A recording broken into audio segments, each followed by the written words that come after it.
Abogado del expresidente Alejandro Toledo, el jurista Javier Valle Riestra. Ahora sí, con las disculpas del caso, doctor Villena, vamos a centrarnos en este asunto de la gripe H1N1, que, de acuerdo con la información oficial ya de las autoridades, hay 2 personas que han fallecido en lo que va de esta estación. Hay casos también que se han ido presentando progresivamente en lo que va del año, tanto en Lima como también en el interior del país. El gobierno, ¿cómo está enfrentando este tema, el Ministerio de Salud, frente a un asunto que en los años 2009, 2010 se constituyó en una epidemia? Ahora está en una situación estacional, pero tengo la impresión que se bajó los brazos desde la ciudadanía al gobierno, ¿o me equivoco?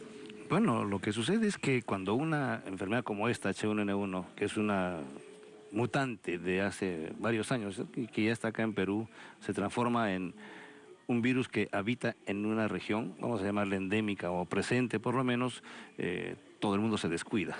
Y eso puede ser grave en algún momento. Claro, por supuesto. Yo creo que acá lo que se tiene que hacer es mantener la vacunación como corresponde. Perú tiene vacunas para poder proteger a la población, especialmente la que está en más riesgo, ¿no? Los pacientes de mayor edad, los pacientes que tienen diabetes, en fin, algunas condiciones que pueden hacer que la enfermedad sea más agresiva. Hoy día ya no es un gran riesgo H1N1 como lo fue el 2009, como usted comenta, y que muy bien señaló más de 200 casos. Obligó a revisar las cifras. Las estadísticas. Así es. Este hecho en ese momento sí era de gran riesgo porque no se contaba con vacunas. En cambio, hoy día tenemos la vacuna que lo que hay que hacer es simplemente distribuirla y aplicar a las personas que corresponden. O sea, empezar una campaña de vacunación, si es que no se está llevando a cabo de forma adecuada, para que las personas puedan ser protegidas a tiempo, ¿no? Gestantes, pacientes obesos, pacientes diabéticos, pacientes de edad avanzada. Tiene que de todas maneras, y por supuesto empezarse con el personal que trabaja en los centros asistenciales, porque es allí donde va a haber un problema muy serio. Porque de las personas que han fallecido son personas que tienen cuadros de obesidad, cuadros de diabetes, o sea, identificar plenamente cuál es el grupo de personas o el grupo de gente que está en mayor riesgo para empezar por ahí, ¿no?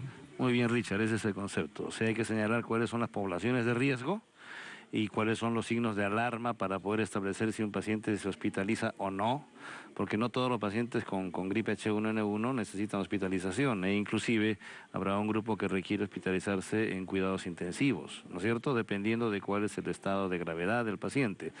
Nosotros tenemos H1N1 ahora, pero también tenemos otras enfermedades como la neumonía común y corriente, especialmente en los niños, que ha venido diezmando en varias regiones. Que va avanzando y va pero por supuesto, y que eso también significa que algo no está bien en el sector salud, ¿no es cierto?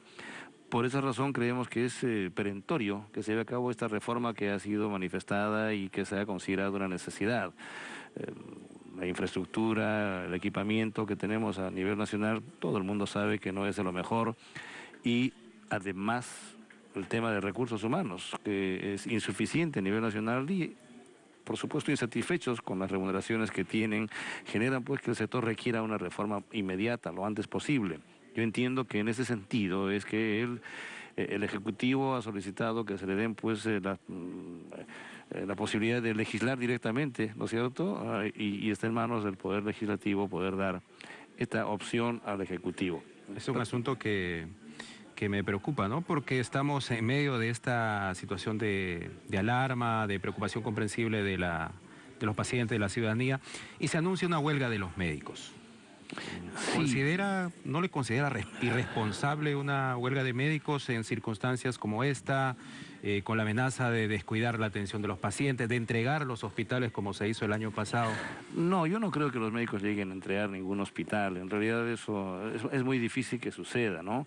Salvo que el gobierno no cumpla con lo que ofreció, y entonces uno nunca sabe qué es lo que puede suceder. Yo lamento tener que comentar que el año pasado hubo una suspensión de actividades por parte de los médicos, muy bien lo ha señalado usted, pero culminó con un acta que se firmó entre la ministra de Salud y la dirigencia en ese momento de la Federación Médica.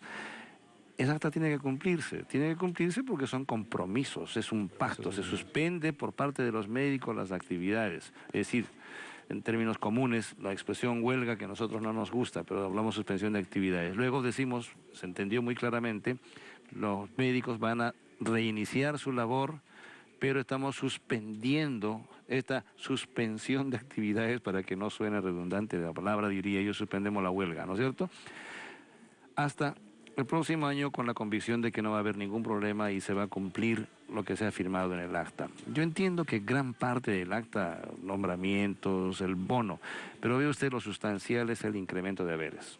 Y en esto tenemos que ser conscientes absolutamente todos, pues no ha habido ningún incremento de haberes. El bono que se les dio en el mes de diciembre y en el mes de mayo a los médicos del Ministerio de Salud era un paliativo, porque obviamente la vida está en otro momento y son más de 8 años. 8 años que los médicos no reciben un incremento de haberes y hemos señalado varias veces alrededor de 3.000 soles o menos es lo que percibe un médico después de los años de formación profesional, la responsabilidad que tiene, las especialidades y el médico que tiene 25 años o 30 años. Yo, en el momento que hablábamos de este tema, mi cheque no llegaba a los 2.800 soles. Claro, yo recién tengo 35 años de médico, tengo solamente 2 especialidades y soy profesor principal en la Universidad de San Marcos con 32 años, 33 años en la universidad. Entonces, entendible que no tenga un sueldo razonable, me imagino yo, porque habrá otro sector que tiene mejores ingresos. Sin embargo, nos parece que eso es indigno, realmente va más allá de lo correcto, de lo adecuado. Entonces, los médicos con toda razón, el año pasado hicieron un reclamo y lograron firmar un acta de compromiso. Esa acta no se ha cumplido y por eso se ha cumplido en gran parte, ¿no es cierto? El nombramiento está casi por terminar, pero está bastante avanzado. El bono sí se les ha dado a los médicos, pero un momentito. Y el incremento de remuneraciones, que es el kit del asunto, hoy día hemos escuchado al ministro de Economía señalar, y ojalá me equivoque, no sé si hemos escuchado mal, nos pareció que decía a partir del próximo año. Esto no es lo que se ha pactado, esto no es lo que se ha acordado y entonces lógicamente exacerba los ánimos, me imagino, yo de los médicos y nos pone preocupación. El colegio médico está muy preocupado porque nosotros teníamos la certeza de que a partir de julio iba a haber un incremento de remuneraciones que es el que se firmó en el acta y nosotros llamábamos a la cordura, por supuesto, a los médicos y también llamamos a la cordura al gobierno.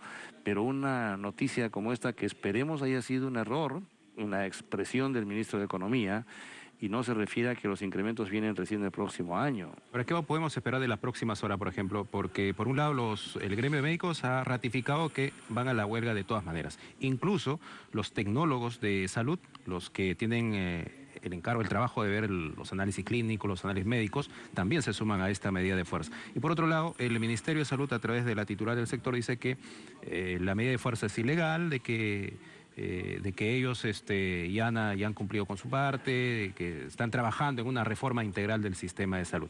En ese panorama, ¿qué podemos esperar? Yo diría 2 conceptos que hay que precisarlos bien. Se está trabajando en una reforma salarial, sin duda es absolutamente cierto, somos conscientes, somos testigos del esfuerzo que están haciendo en el Ejecutivo, está bien. Pero también es cierto que hay una firma de un acuerdo que se tomó que a partir de julio había un incremento de por lo menos 1.500 y está escrito en el acta. A eso es a lo que me refiero. O sea que, por supuesto, una reforma de salud la aplaudimos, una escala de remuneraciones totalmente de acuerdo, que inclusive nosotros diríamos no queremos la escala de remuneraciones desde el día de mañana, que se señale una progresión hasta llegar a los montos establecidos, pero lo que no se puede dejar de cumplir es con el incremento que se señaló. ¿Por qué?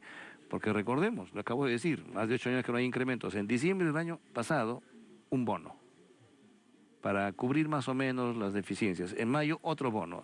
No nos podemos pasar los meses con bonos que no resuelven en absoluto el problema fundamental, que es el de las remuneraciones. Y a mí me da muchísima pena tener que hacer este comentario, se lo digo con toda sinceridad, porque a nosotros nos gustaría, sin ninguna duda, que no exista ningún conflicto entre el gremio médico y el Ministerio de Salud. Es más, estamos trabajando en temas de reforma, pero si sucede una situación como esta nos preocupa profundamente. Creemos que tiene que cumplirse con los compromisos y eso es fundamental por parte del Estado. Y ojalá que no se rompa el diálogo, porque es el único camino para encontrar una solución entre ambas partes, ¿no? Porque nada se saca con posiciones firmes por cada lado. Claro que sí, Richard. Yo creo que uno puede ver cómo se pueden resolver los problemas progresivamente, pero me va a dar mucha pena que se les eche la culpa a los trabajadores de salud de un hecho en el cual realmente no es por ahí por donde parte el problema. Si no existiese una firma, no existiese un acuerdo, no existiese un acta firmada, yo diría, bueno, somos intransigentes o cualquier otra cosa, pero en este caso no se trata de eso. En este caso simplemente se trata de cumplamos los acuerdos que están pactados y que están firmados y en el cual inclusive se señala el monto mínimo que van a recibir los médicos como remuneración y continuamos trabajando sin que haya ninguna dificultad. Yo pienso que ese es el sentido de la cosa y yo les agradezco mucho el que a usted, permita doctor que eso Villena, lo comentemos. muchísimas gracias y sobre todo por compartir las recomendaciones y abordar el tema de la gripe H1N1 que, como ya lo han dicho usted y lo han dicho también las autoridades del Ministerio de Salud, hay que... Miremoslo con calma. Con calma y Con cumplir paciencia. sobre todo con las medidas, las recomendaciones, ¿no? La vacuna, la higiene, que es fundamental en este tipo de casos. Así es, así es. Gracias. Gracias, a usted. doctor Muchísimas gracias. Juan Villena, decano del Colegio Médico del Perú. Enseguida actualizamos las noticias, los titulares.